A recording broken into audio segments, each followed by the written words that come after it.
My name is Evita.VSAP, and I'm the founder of Veteran Suicide Awareness Project. And first of all, let me start by introducing my kids up here. This is my daughter Liliana and my son Mark Anthony. I am a Gold Star wife. What is a Gold Star wife, you ask? I'm a military widow. I am also a medic in the Air Force Reserves. I've been deployed to Iraq twice. I met my husband, Sergeant James Jesse Dela Cruz, in Iraq. I was actually his medic. And no, it was nothing like the movie Pearl Harbor.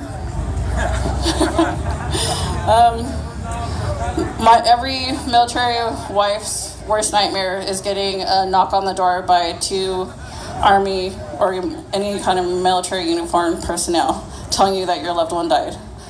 Well, I never got that knock on the door because I was there when my husband took his very last breath. My husband, Sergeant James Jesse Dela Cruz, he died by suicide in front of me while I was holding our daughter, who was 21 months old at the time. Oh, too much feedback, sorry. I started this nonprofit to share suicide awareness within the community because it's something so very important for all of us to know. Like he said earlier, 22 veterans die by suicide every single day. If you take a look at this collage, there's 22 faces on there by suicide, and I'd like to take the time to honor and respect these wonderful men and this brave woman by suicide by saying their names.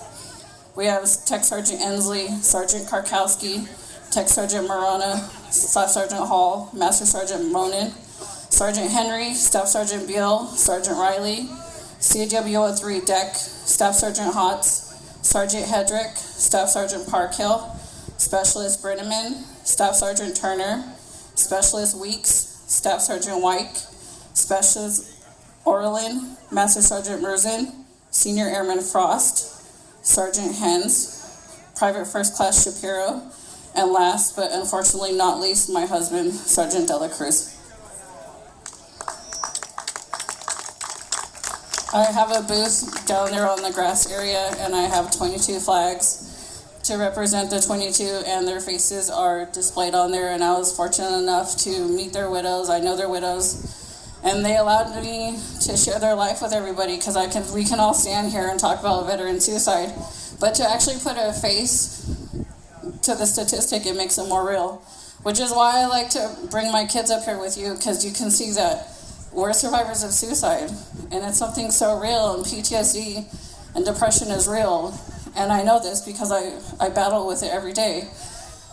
I planned my own suicide. I had it thought out. I was going to go through it, and for some reason I had the urge to open up my husband's Bible, and the first verse I read when I opened up his Bible was, "Submit yourselves therefore to God, resist the devil and he will flee from you."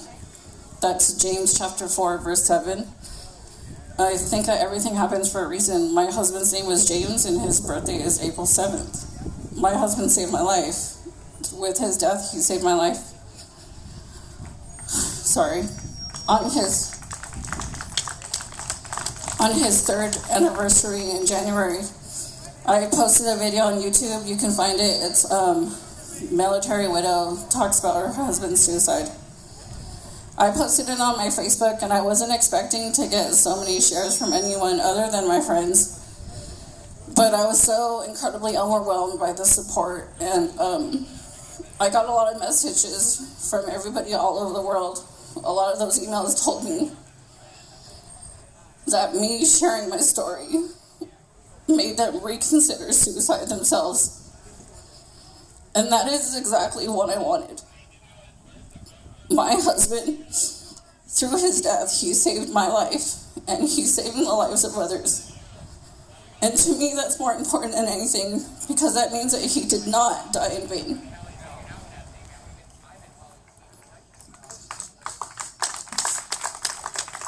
Thank you.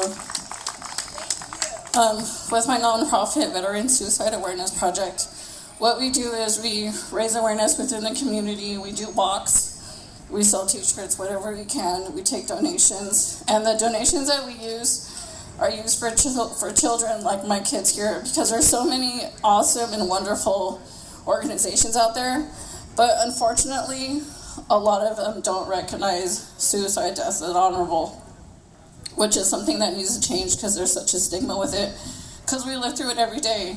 I mean, I tell people, they ask me, how could you be so open about your husband's suicide?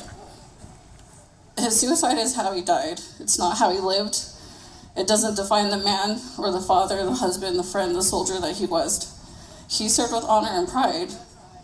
So one of my main goals is to try to end the stigma, because I don't want him to be remembered as, oh, he's just the guy that killed himself. No, that's not who he was. He was loved, and he's still loved by so many people. And I hope that with this organization, I can show other survivors themselves that they're not alone and they can continue to fight. Because I know exactly what it feels like to be in that dark place. I know how it feels to wait for everyone to fall asleep at night just so you can fall apart. And I'm here to show you that you're not alone. You can continue to fight. There's people out there that care. Even being here, I'm so incredibly humbled, because I've met so many amazing people that have volunteered their services to my family and to other veterans. And I can't wait to go home and call all those people that I know that need help so they can get the resources that they need and that they deserve. So thank you so much for allowing us to be here. Thank you.